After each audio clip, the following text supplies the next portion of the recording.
Halo semuanya, perkenalkan nama saya Deswita Prisdibago dengan NPM 4523210035 dari kelas Algoritma dan Struktur Data B. Di sini saya akan menjelaskan tugas besar teori saya dengan topik judul yaitu class. Adapun topik yang akan saya bahas pada penjelasan kali ini yaitu yang pertama ada class, kedua struktur versus class, ketiga penentu akses, keempat ada fungsi anggota, kelima class versus object, dan keenam contoh soal. Sekarang kita masuk pada topik yang pertama yaitu class. Class merupakan struktur data dari objek. Kelas digunakan untuk mendefinisikan objek. Objek melingkupi anggota data dan fungsi anggota. Contohnya yaitu tipe data digunakan untuk mendefinisikan variabel. Nah, biasanya juga penulisan pada kelas ini selalu dimulai dengan huruf kapital. Seperti kita lihat pada codingan ini, bahwa tipe data dapat mendefinisikan segala variabel yang berada pada bagian kelas ini. Dan penulisan kelas juga selalu dimulai dengan huruf kapital yang seperti saya jelaskan. Nah, pada codingan ini juga ditulis, yaitu kelas buku. Dan penulisan buku ini dimulai dengan huruf kapital. Sekarang kita masuk pada topik yang kedua yaitu struktur versus class, di mana sebuah class atau kelas yang menyerupai struktur dapat dibuat dengan menggantikan kata struct dengan class. Persamaan dan perbedaannya yaitu, sekarang kita masuk pada bagian pertamanya yaitu persamaan antara struct dan class, di mana persamaan struktur dengan kelas adalah pada cara mendeklarasikan, mendefinisikan, dan cara aksesnya. Contohnya, seperti pada penjelasan bahwa kata struct itu dapat diganti dengan class. Nah, pada codingan juga sama, yaitu ada struct dan ada class. Dan pendeklarasian antara struct ataupun class ini sama, yaitu ada judul, penulis, tahun, dan dipinjam. Namun perbedaannya itu yaitu hanya penulisan kalimat class dan struct-nya. Sekarang kita masuk pada perbedaannya.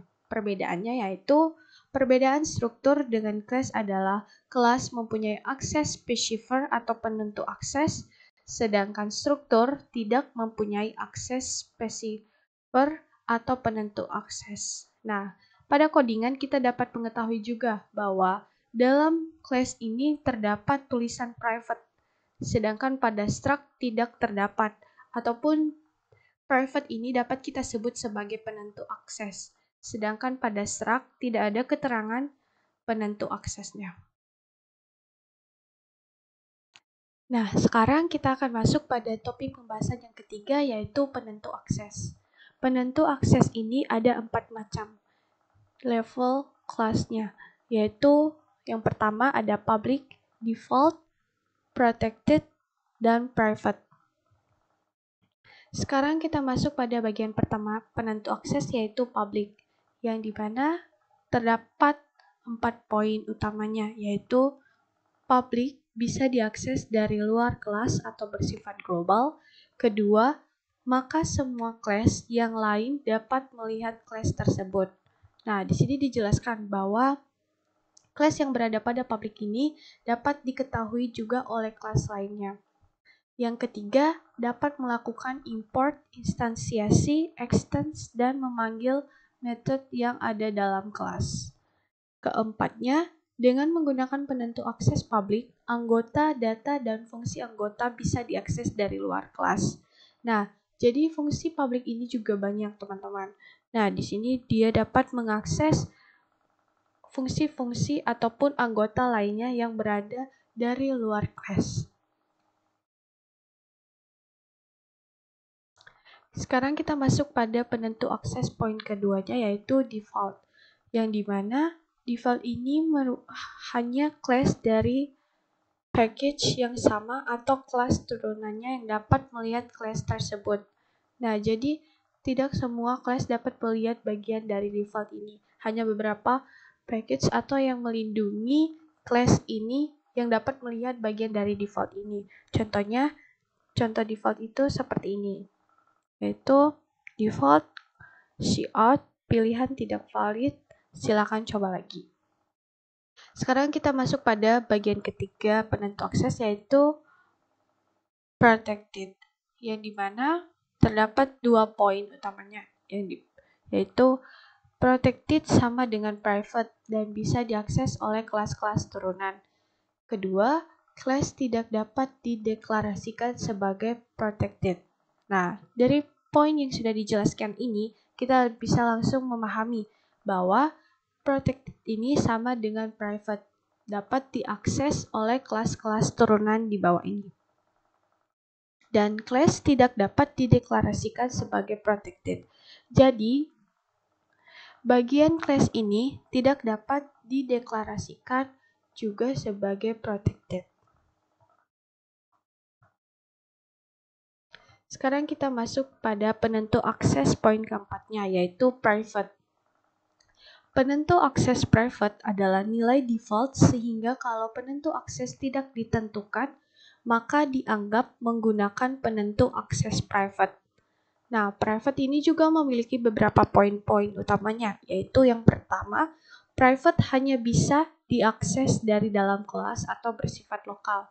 Nah, kita dapat melihat pada codingan ini bahwa private ini hanya dapat diakses oleh kelas ini. Karena seperti kita ketahui bahwa private ini bersifat lokal, berbeda dengan public tadi. Kalau public dapat diakses ataupun bersifat global. Nah, poin kedua private yaitu private hanya dapat digunakan oleh inner class saja, sedangkan kelas lain tidak dapat ditandai sebagai private. Nah, ketiga, private digunakan untuk memproteksi anggota-anggota tertentu pada kelas agar tidak bisa diakses secara langsung dari luar kelas. Keempat, biasanya private ini digunakan untuk menentukan akses private adalah anggota-anggota data. Kelima, private biasa digunakan pada kelas untuk memproteksi anggota-anggota tertentu pada kelas agar tidak dapat diakses di luar kelas secara langsung.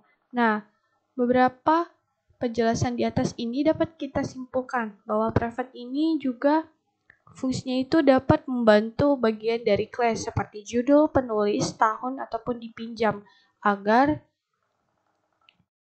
si bagian-bagian pada kelas ini dapat lebih bersifat lokal dan tidak dapat digunakan oleh inner class lainnya. Sekarang kita masuk pada topik keempat, yaitu fungsi anggota. Function anggota ini ada 2 macam cara penulisan fungsi anggota. Yang pertama yaitu fungsi didefinisikan di dalam kelas.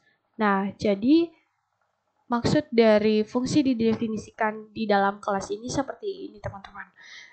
Seperti kita ketahui, ada class, ada private, public. Dan di dalam public ini terdapat function. Ada function tampilkan.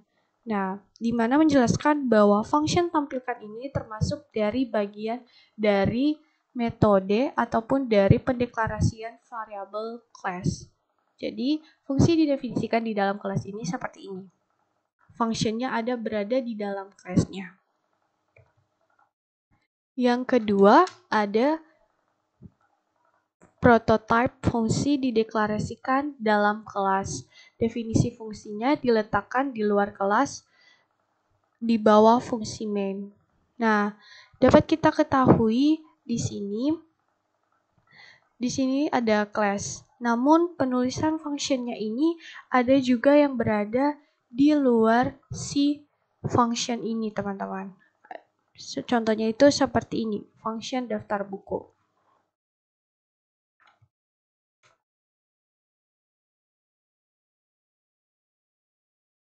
Sekarang kita masuk pada topik kelima, yaitu class versus object, yang dimana objek adalah instansiasi dari sebuah kelas.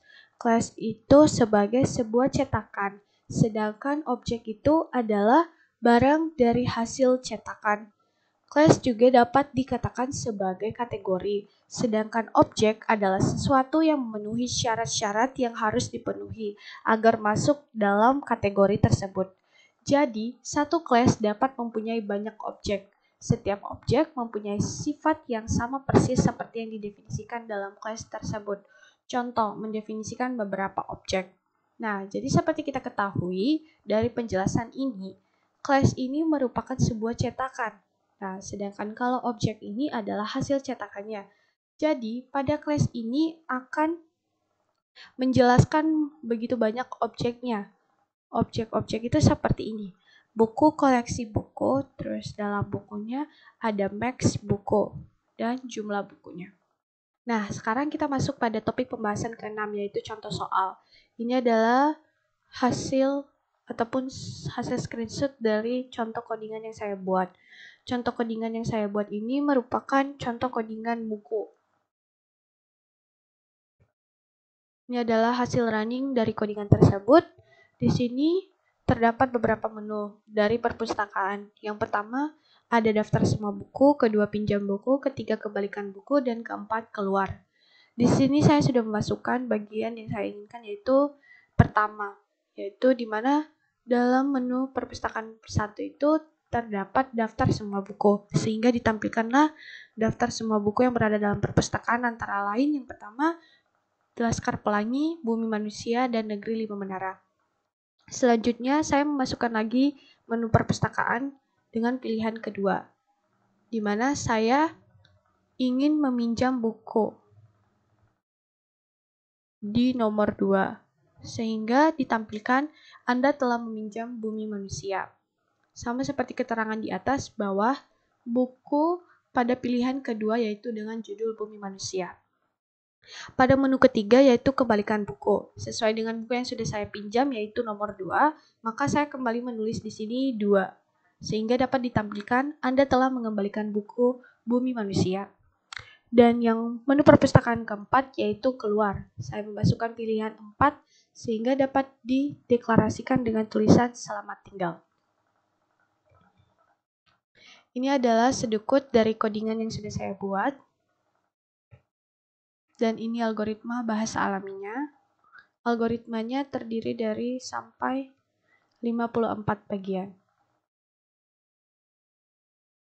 Baik, sekian dari penjelasan teori saya tentang kelas. Jika ada kesalahan dalam kata maupun teori, mohon dimaafkan. Terima kasih.